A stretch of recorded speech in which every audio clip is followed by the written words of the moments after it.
absolutely glorious day, glorious sunshine to launch all the weights of the handicap races at this year's festival. Delighted to say that from the BHA handicapping team, Martin Greenwood and Andrew Leela are with us, and they will be having a chat with me in a few moments' time about the ramifications of the handicaps and which horses may get in, which horses might not get a run. Delighted to be joined by 4 trainers here this afternoon as well: Ben Pauling, Charlie Logsdon, John Joe O'Neill and Nigel Twiston-Davis. The Cheltenham team have been working incredibly hard through the last 2 weeks or so to give you as much content as they can. Normally we'd have more trainers at this lunch, at this event, but I know you've been pretty much the length and breadth of the British Isles in search of Gordon Elliott and Willie Mullins and Paul Nicholls and Nicky Henderson, and where else have you been? Colin Tizzards, Kaylee Woolacott, pretty much no stone left unturned. So hopefully you feel as well informed as you always are by the brilliant team here at Cheltenham who've been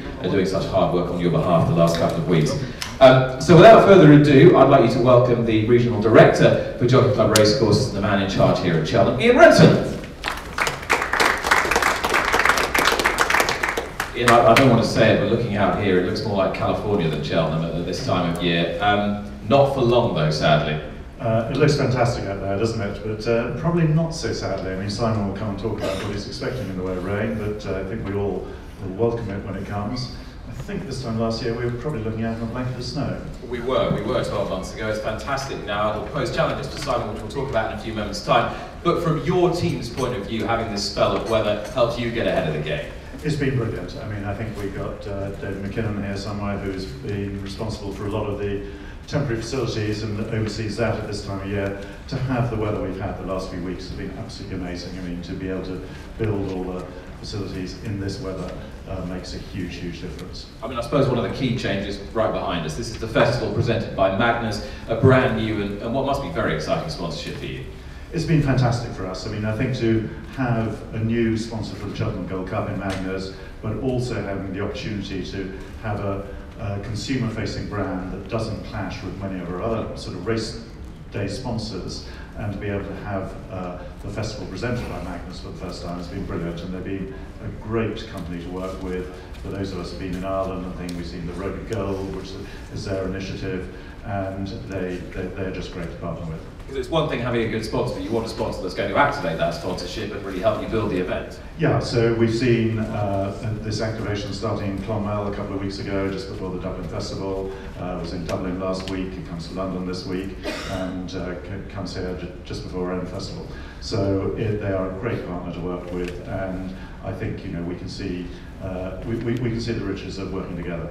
Now you have a new Gold Cup, the Magnus Gold Cup, but you also have a new old Gold Cup. Yeah, that one's getting on a bit, although it does look pretty well. I mean, it's the original 1924 Gold Cup, which was a fantastic asset to sort of come our way this last year. It was, in fact. I mean, we were approached by an intermediary saying they knew the owner of this and were we interested, and naturally to actually get our hands on the 1924 Gold Cup, the first one ever run here, has been great, and it's done its travels as well. And this has been sitting in a bank vault in Oxford? Yeah, absolutely. It's been there for something like 20 or 30 years, so it's the first sort of change of Gold Cup we've had since 1972, and it's a lovely little cup, and that will be presented to the winning owner this year. Presumably worth an absolute fortune, and then you make an exact replica of that for the owner to keep?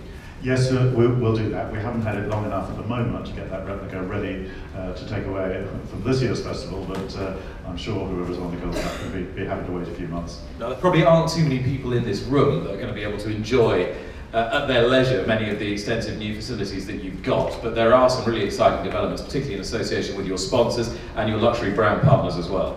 Yeah, we've brought together something called the Orchard this year, which has been based on a visit I made to the Melbourne Cup about 6 years ago, and they have the birdcage out there, which is a brand activation area, and I was absolutely enthralled by it and sort of had the idea that it could work here. I came back here and most of my team told me I was a complete lunatic. There's absolutely no chance of something. So you thought, I'll do it anyway? Well, that's roughly the way I went, yeah. So took a few of the team out there last year as well to see what I was talking about, and I think they were equally enthused as well. So we're getting it off the ground this year. It's a sort of work in progress. We will, I hope, one day have something looking along the lines of the birdcage in Melbourne, but for this year we've got Magnus, we've got Night Timber, Bentley, Boodles, John Lewis, and Glenfarclas as well, so all involved. So I think it's going to be a bit of fun. It's another area for racegoers to go to, and I think it should be interesting this year. So it's a sort of part hospitality area, part, as you say, brand awareness, part shopping area. Yeah, it's very much brand awareness, and racegoers have the opportunity to go and have a drink in one of the sort of the Magnus Ciderland, for example, or the Glenfarclas, have a whiskey cocktail, or hopefully go and buy a Bentley and add to those that we sell every year. Everybody knows that the corporate hospitality here at Cheltenham is fantastic, and there's plenty of it. But in terms of an experience for the racegoer that's comfortable and pretty luxurious right by the track, you've opened up something new and it's been very popular. Yeah, we also tried to have something a little less formal this year. I mean, we, a few years back, introduced Chez Roux, which has been a huge success, and sort of Albert and Michel come down every year to look after about 500 racegoers there every day. But this year we've introduced something called the Horse and Groom, which is a pub with a view of racing. And I think it will be fantastic. We are just beginning to start the internal design of that today. And it's sold out 3 out of 4 days. And I think it will give racegoers a great experience to have a pub overlooking the best 4 days racing in the world. So at the moment, the sun is high, the entries are up, the ticket sales where you want them to be? Tickets are in good shape. We're running along the lines we did last year. Hospitality and restaurants are in even better shape. I mean, they're ahead of this position last year, so all in all, we're looking good. And you've got your large broom out at the beginning of the season and managed to sweep away all the touts from Cheltenham. Thus far, it's anecdotally worked pretty well. How confident are you it's going to work well at the festival? It has been brilliant to date and actually exceeded our expectations. I mean, we got the temporary injunction at the beginning of the season, and we're looking to actually seek a permanent injunction shortly after the festival. But to date, whenever a tout has come on the course, we've told them we've got an injunction, and off they've gone. So we are hopeful, although not entirely confident, that they're not slightly keeping their powder dry for the festival, but we're really hopeful we can have the same experience at the festival. And I'm guessing for you, and I know you don't want to go over this too much again, it's in part about revenue protection, and it's in part about protecting your customers from the nuisance of it. Yeah, it's very much more the latter. I mean, I think it's reached pretty close to the top of the list of complaints that racegoers have had. I mean, I think Savannah, who deals with many of these complaints, will say it's, I think, 3rd on the list now. And just the nuisance, the aggravation it's causing our racegoers, that's where we want to get rid of it. And hopefully we will achieve that at the festival.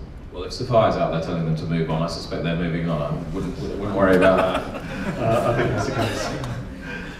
Right, before I get hit, I will move on, I think. Ian, thank you very much indeed. Have I missed anything? Not at all, thank you. Perfect. Thank you. Ian Renton, the Regional Director here for Cheltenham Racecourses. Oh, he's got his own microphone. Please welcome Simon Clace, Director of Racing and Clerk of the Course. Good to see you, Simon.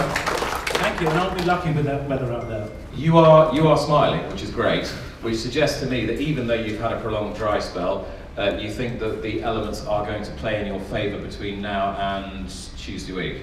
Well, it's certainly looking that way. I've got my forecast in front of me because I know Nigel doesn't believe what I'm about to tell you all.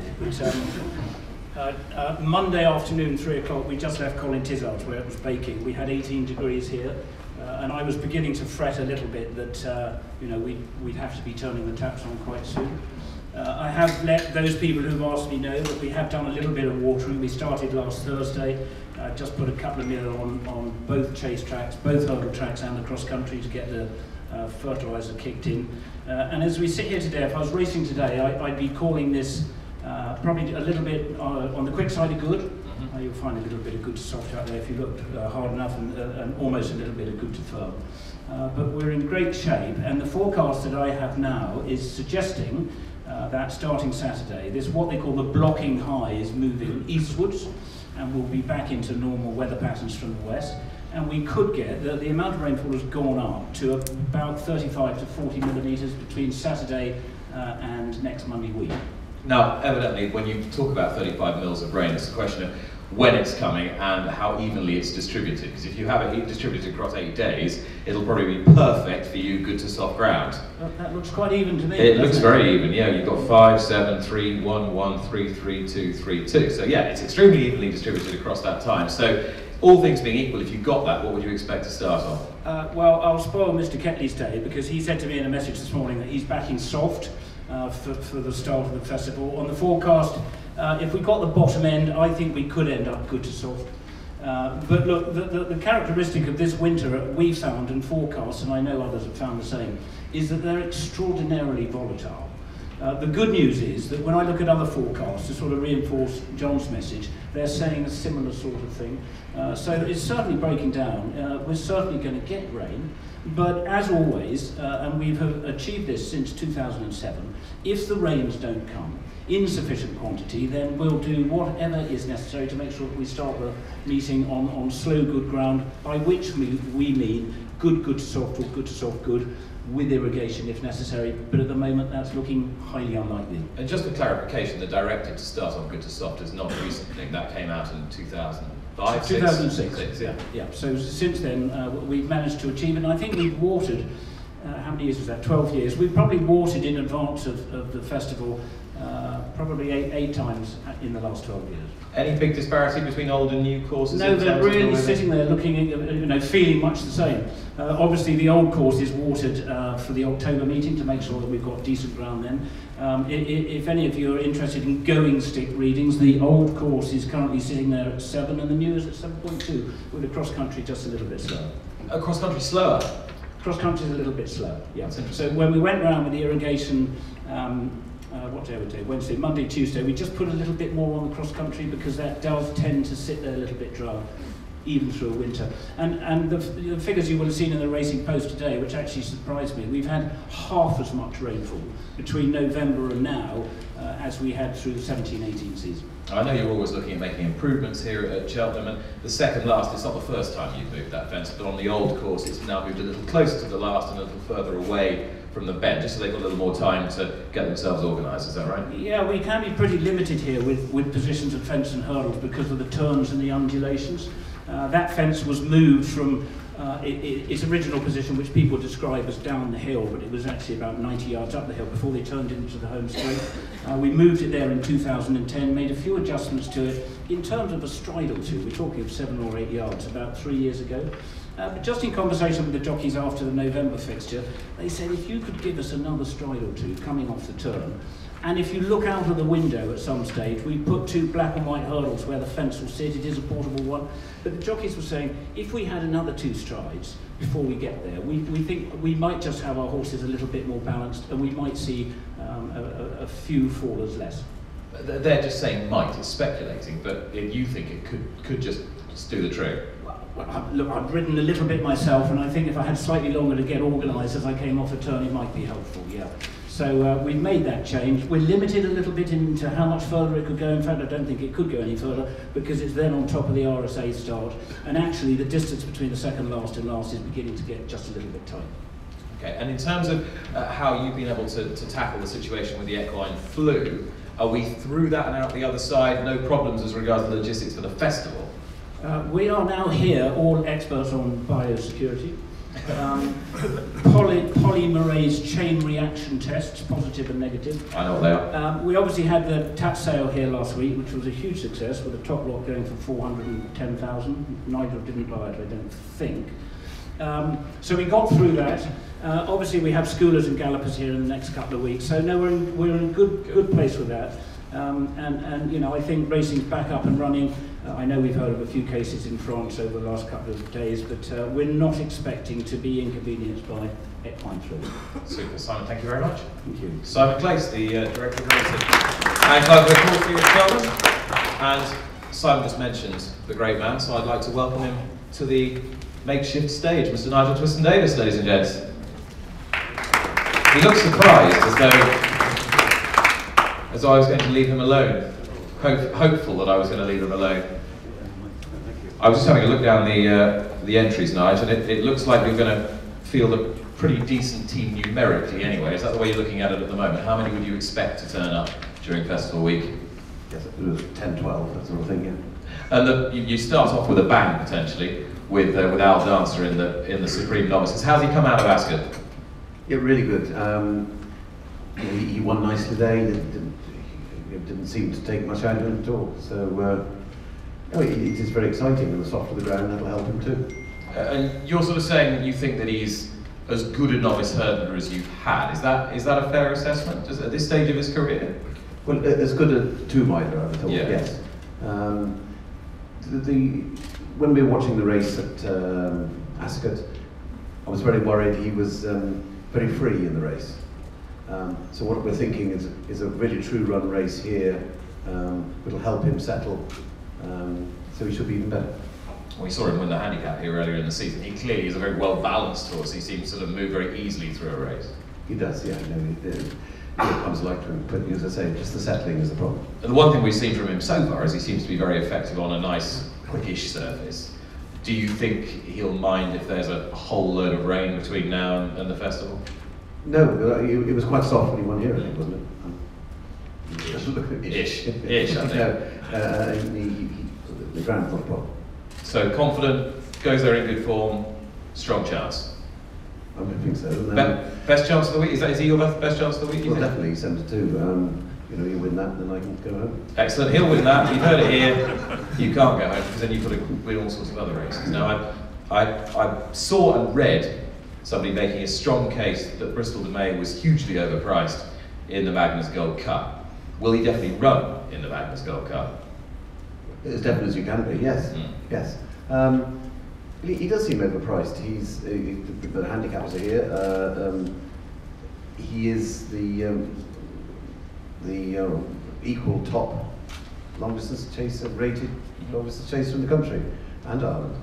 So why is he that price really? He's beaten all the fancy workers quite easily this season. So let's hope he can do it again. Now, after Haydock, when he won so impressively again, you sort of quite self-critical and said you'd messed it up a few times with him. Do you feel that this is the one season where you haven't messed it all up, if you like? I don't think I messed it up. He messed it up for himself. He was always quite fragile, and things would go wrong, and there was always a rush to get in here, etc. But it's all been very smooth. He hasn't had a single problem. And is the length of that break an advantage to him? But it won't do him harm anyway. Yeah, he's a sort of better horse when he's had a little bit less racing through the season. Well, not necessarily. He's just sounder this year. So again, pretty hopeful. I am, yeah. Well, it's a very open Gold Cup, and there's an awful lot of runners, and hopefully it'll be good. And you've got a stack of entries in the handicaps. I was just having a look down. Go Conquer and Arthur's Gift, and Holstone's in the Stayers Hurdle, El Terremoto, Count Meribel, Ballyandy. Is there a horse in there that you think is coming to himself just at the right time, that you've got absolutely spot on for the next couple of weeks? And is it, more importantly, in the right place in the handicap? All the handicappers are all quite well exposed, so there's nothing sneaking up there. But Ballyandy's dropped quite well. I'd hope he'd run really well. Coral Cup winner? Yeah, I think so. Yeah. Another one is Mr. Antolini. If it rains a bit in the Martin Pike. Mm-hmm. He won the Imperial Cup last year. It was pretty soft on that occasion, wasn't it? It was, yeah. He loved it soft, yeah. So would he need it soft to run, or will he run anyway? I think he'd probably need it soft to run, yeah. So Al Dancer, Bristol de May, Ballyandy. I must mention Holstone because he's got a good record here. He's quite been at his best just the last couple of times. Have you got him back where you want him?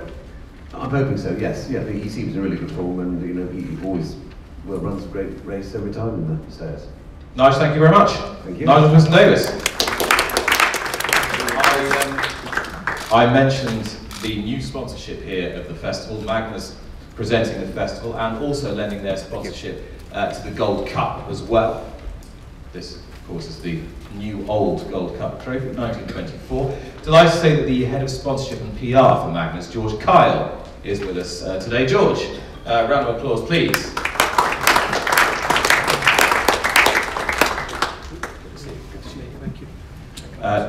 George, you've got a strong personal link with this place. It's more than just this for you, isn't it?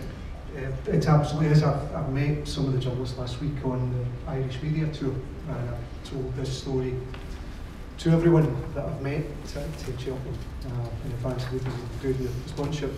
The personal story is actually on two fronts. My dear old dad's ashes are scattered just at the winning post down there He was a on-course bookie back up the road in Scotland. A failed on-course bookie, I have to say, which was sad for the family, but he was a lover of Cheltenham. It was a highlight of his year. Three passions in the old man's life were his family, whisky and jump racing, and he loved Cheltenham. It was his pilgrimage. We were always going to come together. We spoke about it for years, and sadly the old man passed away before I had the chance to actually come here with him. So a couple of years after he died, I actually had my father's ashes still in the house, and a friend asked me to attend the festival for the first time for his 50th birthday. And at the end of an amazing day, we were backed Sizing John to win the only winner of the Gold Cup Friday. I took my old man's ashes and scattered them at the winning post. Had a dram of whiskey, which I don't drink, and had a tear in my eye, and was escorted off the premises by one of the stewards who was wondering what I was actually doing. As I say, my dad had spoken about it for years, and he told me the stories, and he brought to life the experience. But I suppose until you come here and experience it for yourself, you don't know.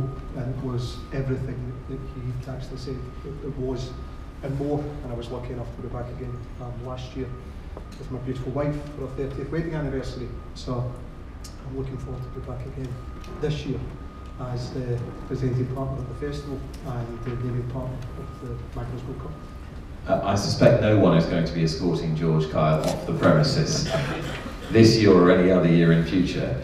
It must feel almost surreal to you to be so closely involved with a company that is now inextricably involved with this place, doesn't it? Absolutely. Look, I use the phrase I've been blessed in my working life. I've got to work in some amazing programmes and properties. Cheltenham and the festival is exceptional. And part of what's exceptional is it's the great fit for our brand and our business. Our ciders are made in Clonmel, County Tipperary. You know, a land that's famous for its association with jump racing. The passion that the Irish have for the festival itself is an incredible fit. As we've taken on the partnership and working with the guys at Jockey Club, who I have to say are exceptional partners to work with. The level of excitement and anticipation across our business is huge, and in terms of being involved in something that galvanises a business, this is a wonderful, wonderful example. It's been great to walk around today. It's incredible in the sunshine and the warmth to think we're 10 days or so out from the festival itself, but the level of anticipation and excitement in our business around the campaign and the festival itself is palpable. You know, it's stark to see, and it's a wonderful thing. I don't think I need to add anything else. George, thank you very much indeed. George Kyle, ladies and gentlemen.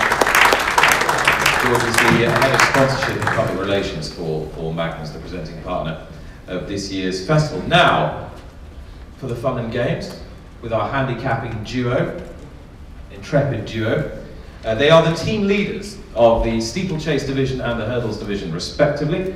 You'll have seen Martin Greenwood strutting his stuff at the Grand National Weights, and he is joined today by Andrew Mealer. Martin, you don't mind sharing a mic with Andrew, do you? Yes. You do? Well, I'm afraid, well, actually, you don't really need me to talk. I can just step away and you guys can get on with it. But you're going to take us through the chases. Andrew's going to take us through the hurdles. Where do you want to start? Yeah, morning everyone. Just a couple of introductions, because there is 25% of the training population still think Phil Smith's involved. Obviously things have moved on since he departed. Basically I'm the team leader of the steeplechase division, as Nick's just said, with two other lads, Chris Nash and Michael Harris, who you may have talked to. And Andrew sort of does the equivalent of the hurdles with Dave Dickinson and Gordon. We've just taken all the races that we've all done, basically. I'm going to give you a quick, brief run through each handicap, trying to let you know where you may or may not get in. We welcome any questions from anybody, either now or from Nick, or when we're having lunch. If anybody wants to talk about a specific horse or race, that's fine, but feel free to ask any questions as we go along.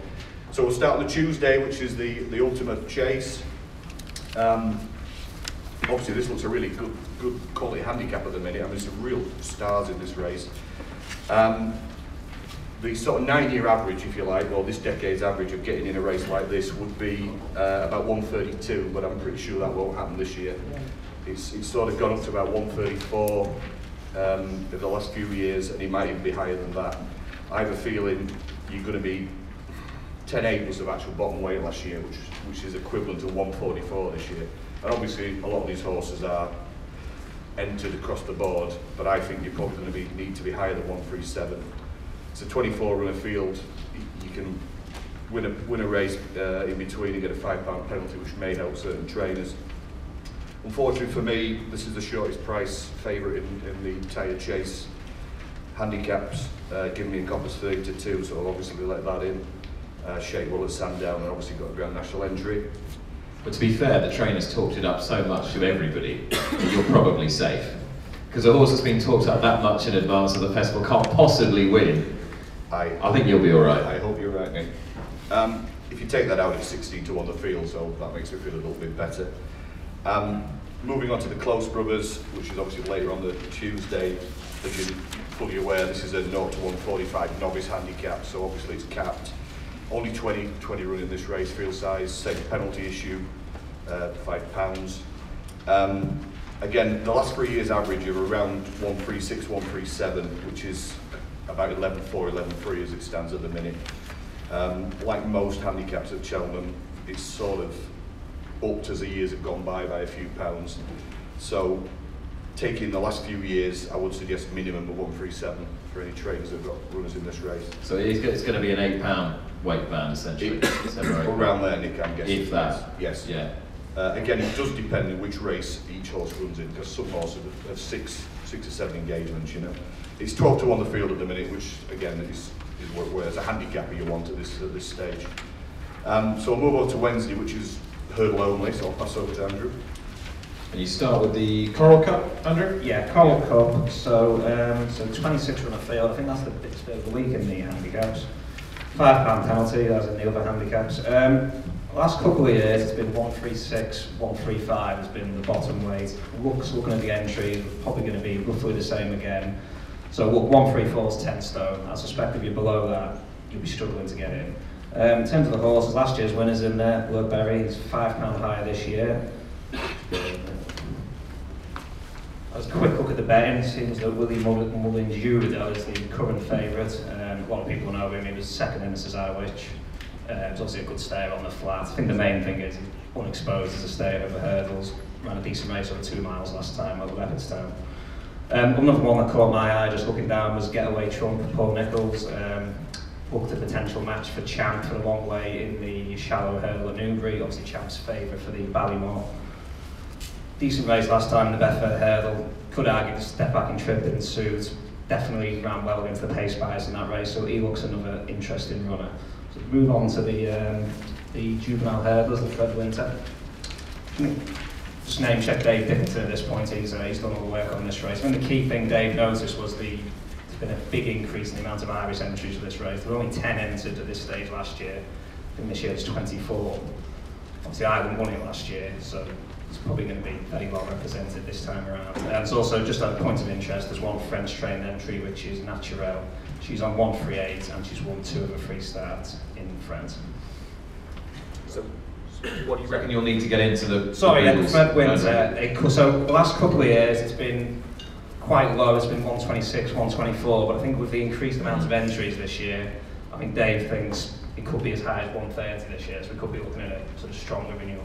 So you've got 5 there on 129, Precepts, King D'Argent, Maze Runner, Balagas and Idyllico. They'll be right on the cusp. It could be around that point, we think. And if you've got, remind me what happens if you've got 5 on the same rating, and they're all on 129 and you've got 1 space in there. I think it's just a random ballot. It's a random ballot, is it? Yeah. Apart from the national. Okay, apart from the Grand National, it's a random ballot. Okay, thanks. I'm just thinking that it could happen here, couldn't it? Yeah, absolutely. Yeah. Martin. Yeah, moving on to Thursday, I should have said the Close Brothers was done by Michael Harris, as is the Brown Advisory Merivale Stable Plate. The Storyteller obviously won this last year, and he's top weight this year, but on the £14 higher mark, so it's obviously improved since he's won this race. Again, field size 24, £5 penalty, as was. Again, looking for something where horses might get in. It was 137, 2 of the last 4 years. An average of the last 4 years is about 135, and I would suggest 137 as a minimum. So if you've got the horse rated 130 odd or 33, you could possibly win a race with a penalty and get in. 12 to 1 the field, Syrah de Lac this morning when I checked. Again, this looks a very competitive race, probably not as much so as the Ultima at this stage. But again, we all know the handicaps here are fiercely competitive, and you just don't get a poor handicap at Cheltenham. Simple as that. Okay.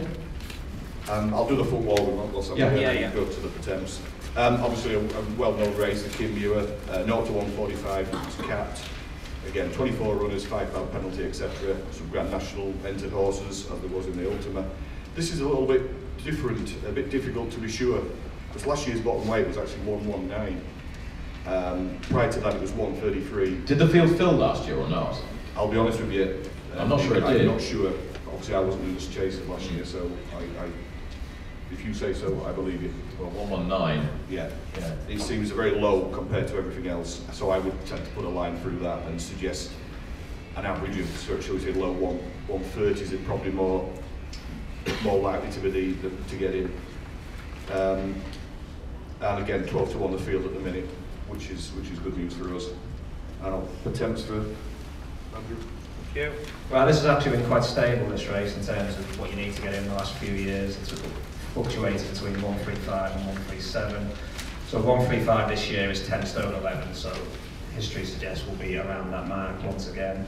In terms of interesting horses, I thought Walk to Freedom, which is an Irish train, I thought that was a second in the Leopardstown qualifier at Christmas. I thought he was a little bit unlucky not to win that race. He just got, the winner Cuneo just got first run and then maybe a bit far back as the race went, and that was his first run of 3 miles. I think he's potentially interesting. Richard Newland's got a couple of possible interesting ones. He's got Aaron Ladd, who's progressive. He's won 4 of his last 6.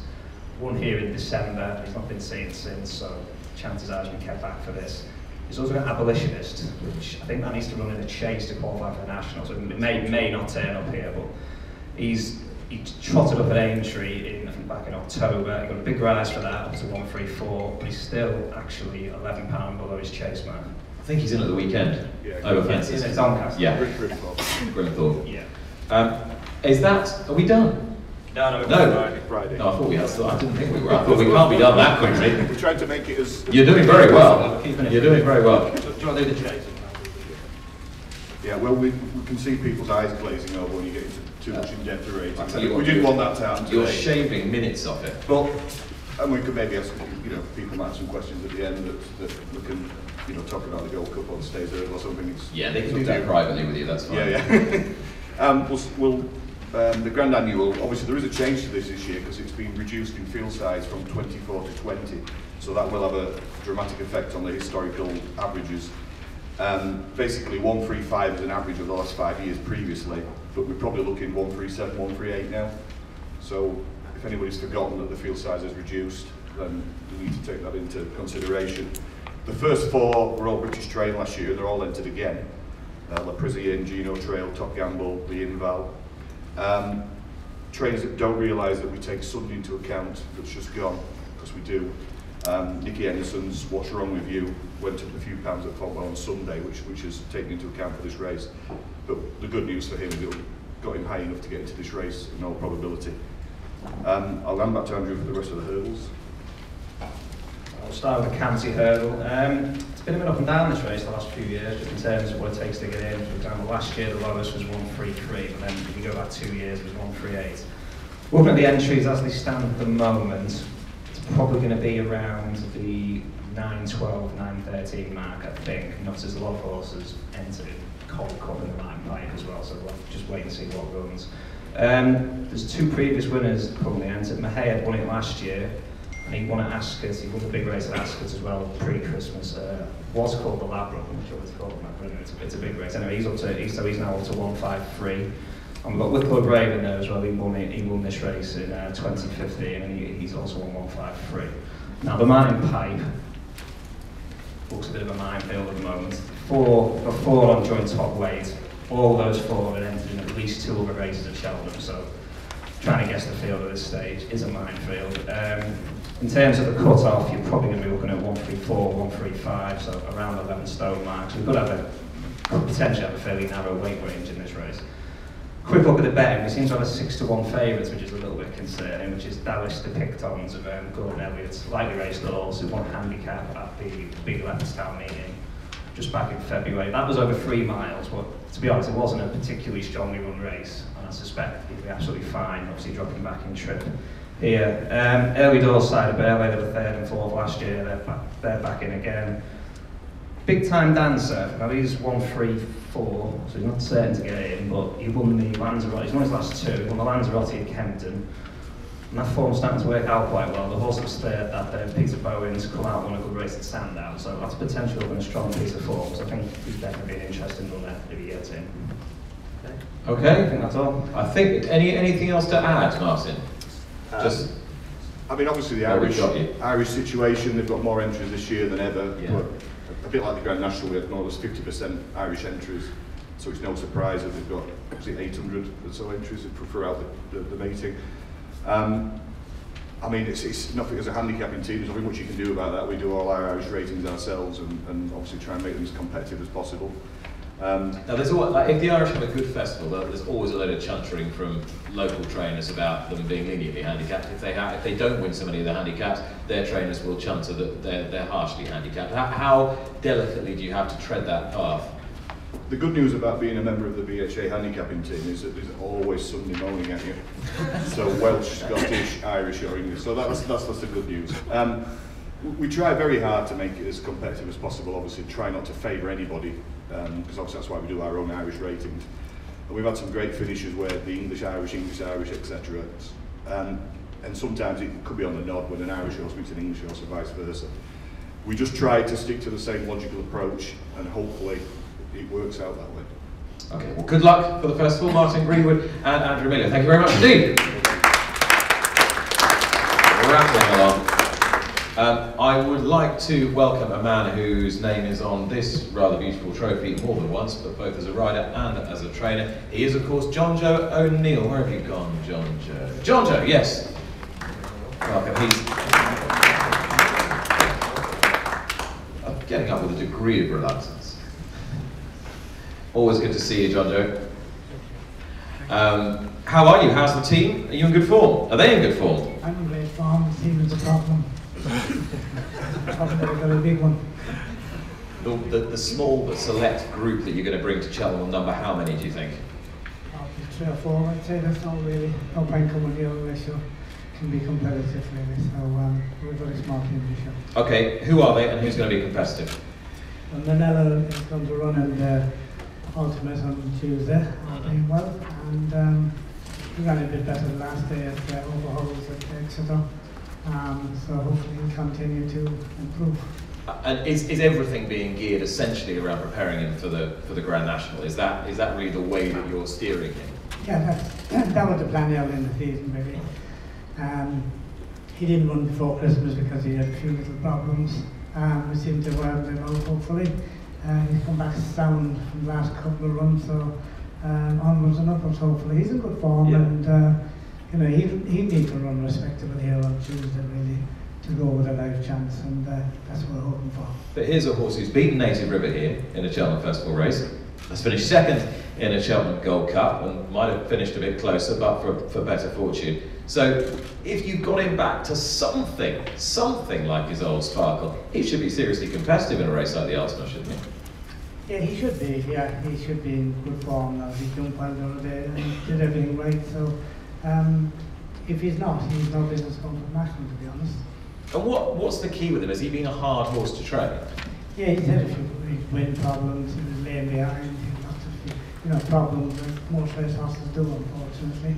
And he is a big lad, and he's a big unit to keep it right. And we've done our best and failed at most of it. You say you failed at most of it. You just need to pass. If you win the Grand National, win here at Cheltenham, it'll all be forgotten. Well, that would be very nice. That was the result. But not beyond the bounds of possibility is what you're telling me. No, he's in good form and good. very happy. So you know, we have to have a look at him. I just had a little look down at some of your other entries. Sky Pirate has got a whole stack of entries. Are you looking long with him to the 4 miler or short? The 4 miler or the Kinvio, you know, and that's what we get into if he gets in. So we'll have to wait and see really. He ran okay the other day. Noel said he was running well until the third last. He made a mistake there. I had to believe him because I couldn't see that, but anyway, he finished also a fourth, so he was happy enough with his run. And he's still a young enough horse to make you think that he's got a bit more improvement in it potentially. You'd hope so, but I think he's at his level, to be honest. Okay. You need everything to go right, and decent ground, he wouldn't want to do soft really. Then you've got Cloth Cap, again has lots of entries. He'd probably go for the 4 miler, I think, at the moment. I spoke to Mick the other day, and that seemed to be the plan, so hopefully we can get him a safe and sound. And do you have a rider sorted for him? Not for the really, 4 mile? no. Are you putting yourself in? Yeah, I'd take a couple of stone off between now and the festival. Montalbano, would I want to ride him actually? Would I want to ride him? Yeah, Is he a bus, nice, easy ride, yeah? Ran easy ride, Nick, it suits. Do you think I'd get him sorted out for that tricky run into the new second last? Well, them couple of strides will definitely help you. Yeah, good.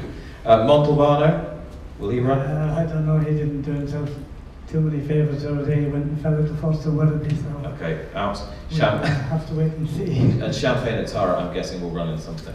He'd probably go for the Johnny Henderson. And if I've missed one, you can guarantee it's the winner. No, I'm afraid not. No, we haven't got anything too spectacular, so that's all. It's a very small team, Nick, really, and they're in good form for what they are. Mm-hmm. Good. Well, just when you least expect it, I suspect something will pop up. John Joe, thank you very much. Cheers, Nick. Thank you. John Joe Neal, who will run Manella Rocco in the Ultima rather than the Gold Cup, in which he was second a couple of years ago. Ben Pauling has tasted Cheltenham Festival success with Willoughby Court. He has a small team this year, but it's quite a select one with some interesting names amongst it, and he's going to come and have a chat with me now. Ben.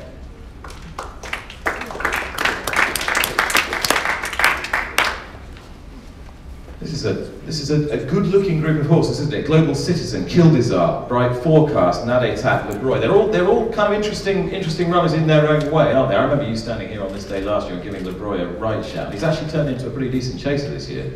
Yeah, he last season never really worked for him. I thought I had him ready for the festival. He just never really travelled with any significance at all in the Coral. This year, thankfully, his problems are behind him. He's produced some really quite taking performances, especially around here.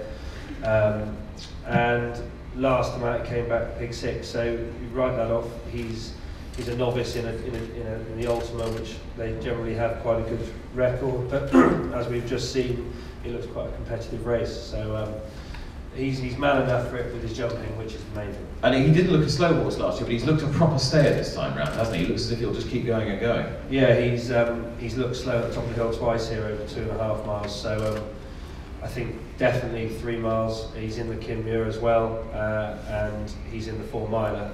But he would, I think, yeah, Darryl would like to ride him, so we'd probably leave him in the Ultimate if I think it's the right thing to do. Otherwise, we'd have to find ourselves a decent amateur. That's a fairly significant tip in itself. I think that Darryl Jacob wants to ride him. I guess he's got a choice of a few other rides as well. Your champion hurdle horse, Global Citizen, David Bass, your jockey, was bulling up his chance quite significantly yesterday. Was he right to do so? I hope so. I said to the owners at the end of last season, with a couple of flashes of very good form, that I hoped he would possibly be worth leaving over hurdles and aiming at a champion hurdle, not expecting to win it, but just, you know, I often think we can rush these horses through their careers, and you know, I didn't think keeping him over hurdles for an extra season would be a bad thing. At times this season I've looked like I've probably made the wrong decision. At the moment it's probably looking like I've made the right decision. He's alive for the each way charts, but he's in fabulous form. His jumping is electric, and the quicker they go, the better it'll be. Does he have to lead? Because you tried to restrain him at Haydock, and then he kind of took hold, and you had to let him get on with it. In the at Newbury, we was intended on making it look the right thing to do, and it was. We sort of tried the same thing in the Christmas hurdle, and he hung very, very badly for the last mile, and still was only beaten 13 lengths. But it was almost unrideable over the last 4. So, you know, that form wasn't too bad, but we just restrained him early doors at Haydock, and they weren't going quick enough. And he's a very free going tight, but when he got to the front, having been restrained, he was much more relaxed. So yeah, look, he's an each way chance at 20-25 to 1 or whatever he is. It'll be great to have our first runner in what was one of the main Blue Ribbon events, and it'll be an exciting day for all of us. It certainly will. Kildizart's a really nice horse. He's a smooth traveller and a very neat jumper, ideally suited for a competitive race round here. Which race will he run in? He will go for the JLT. Unfortunately, winning here on Trials Day ruled us out of the Close Brothers, which was very much the aim. He did win Little Cosily that day. He's been put up to 147, which is £4 off the favourite.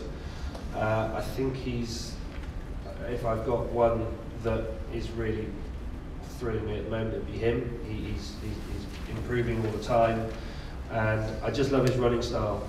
You know, he is a very relaxed traveller, sometimes a little bit too relaxed. He's a good jumper, he could improve, and he'd need to improve to win a JLT, but the way he locked on coming to the second last on Trials Day, if he does that in the festival, he can have a right off squeak on. Now, Bright Forecast is not a horse that many people have been talking about, but perhaps they should. He won a very good novice hurdle at Newbury. You took him to Leicester, he won easily. You then took him up to Haydock, and he made, very smart horse, pull out all the stops there. He goes for the Ballymore over 2.5, or I can never remember, is it the Ballymore or the Neptune now? It's the Ballymore, I got it right first time. The Ballymore over 2.5 miles. Should we be paying more attention to him? He's very, I mean, look, he's a very nice horse. I think a lot of him. I think he's probably the nicest novice we've got this year. I didn't run him in a bumper, which was extraordinary for me, and I don't quite know why. I wish I had. But he did win at Newbury. He should have won at Leicester.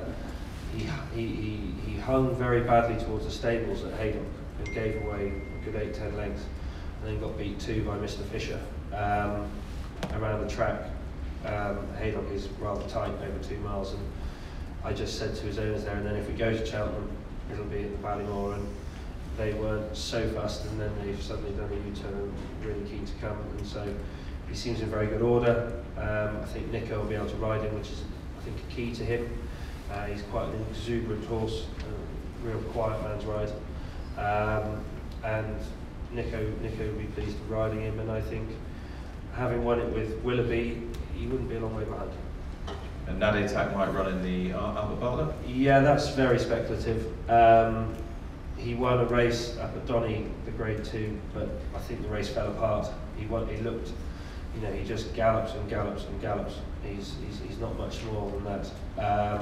But don't get me wrong, that's the sort of horse you need. But I'd be very concerned that the track might find him out this year, and he might be better suited to Aintree. But if it dried out through the week, I'd be quite tempted, because he will go on the ground. Now, 5 nice horses. It sounds as though Kildizart's the one you're keenest on. Probably, yeah. They're all here with hopefully each way chances. And if they all finish in the place, you'd be utterly thrilled. But I suppose Kildizart would be the one at the moment. Ben, thanks very much. Ben Pauly, trainer of Global Systems and Cheltenham, Kildizart, the JLT, Bright Forecast, and the Ballymore, Nade Attack potentially in the Albert Bartlett, and Le Broy, who has a choice of engagements but might line up in the Ultima. Last but not least of our quartet of trainers here this afternoon, Charlie Logsdon, ladies and gentlemen.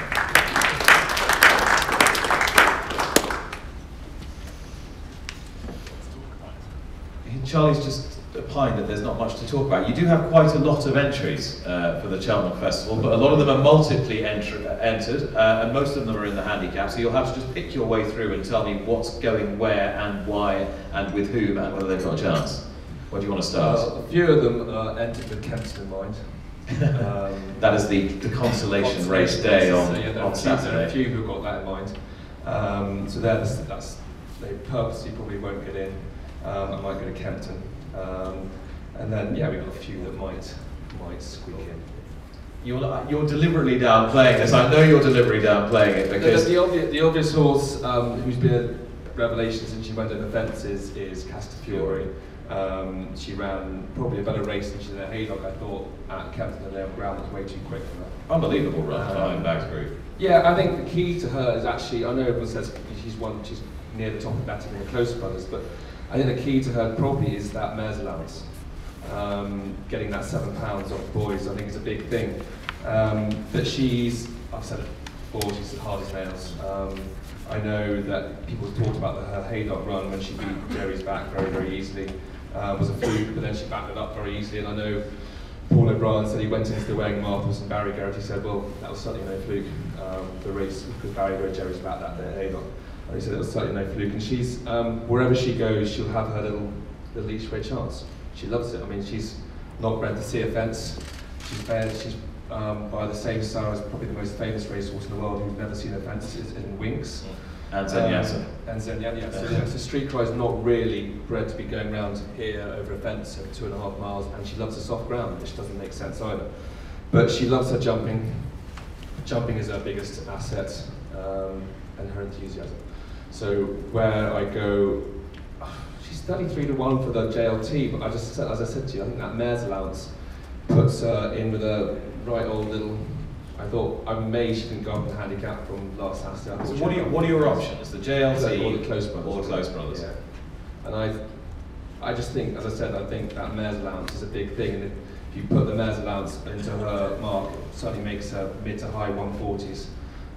You know she's hard as nails. You know she'll, if more rain, please, classy.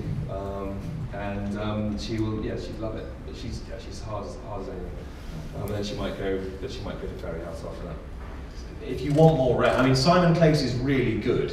He's a very good clerk of the course. I'm not sure he can create rain. He's not that good just yet. He can pretend. He can pretend. But she'd want it testing it up. She's the obvious one. I mean, as I said, I haven't got many things exciting this year, but she's the obvious one who's little each race squeaks, definitely. And realistically, how many do you expect to actually turn up with? Probably 3 or 4. And what are they? The other horse who's interesting is Willie Boy. He's 2 falls from 2 runs around here. He was going well in the Close Brothers last year when he fell at the top of the hill, and he was going very well in the Bet Victor this year when he fell at the top of the hill. Both over 2.5. I think the problem is he's flat out over 2.5. So he's probably going the Ultima. Dropping a big gear will probably help him. I think he's potentially well handicapped if he gets round this time. I mean, he might just be a flat track horse, but he's clearly a good horse. But he's the obvious other one.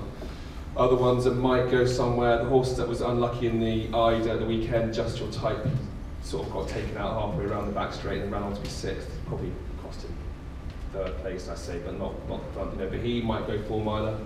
And the other one that, again, Treacle Tart might go. She's got great jumping experience, and again, her mare's allowance from she'll either go those two either go Kim Muir or 4-miler. I just quite like, as I said, I just quite like the mares with that £7 allowance. Suddenly puts them right in the mix, especially good jumpers like those two. But that's about it. I'm off to back Castafiore at 33 to 1. Not on a no bet for the JLT. You give me the tip of the festival. Charlie, good luck. Charlie Logsdon, who started off rather downcast about the whole thing, but rather warm to his task. And I for one would be cheering home a Logsdon winner of this year's festival. I think that just about wraps proceedings up. Thank you to Ian, to Simon, particular thanks to George Kyle from Magnus, to John Joe, and to Nigel, and to Ben, and to Charlie, and of course our handicappers for their very detailed run through the handicaps. Andrew and Martin, enjoy your lunch. It looks fantastic and is being served. Now, if you want to ask anybody anything, everyone is staying for lunch, and you can just go up and have a chat and flesh out anything you think we might have missed. But in the meantime, with the hope for 40-odd millimetres of rain between now and the end of next week, we will see you back here in 13 days' time. Thank you very much indeed. Cheers.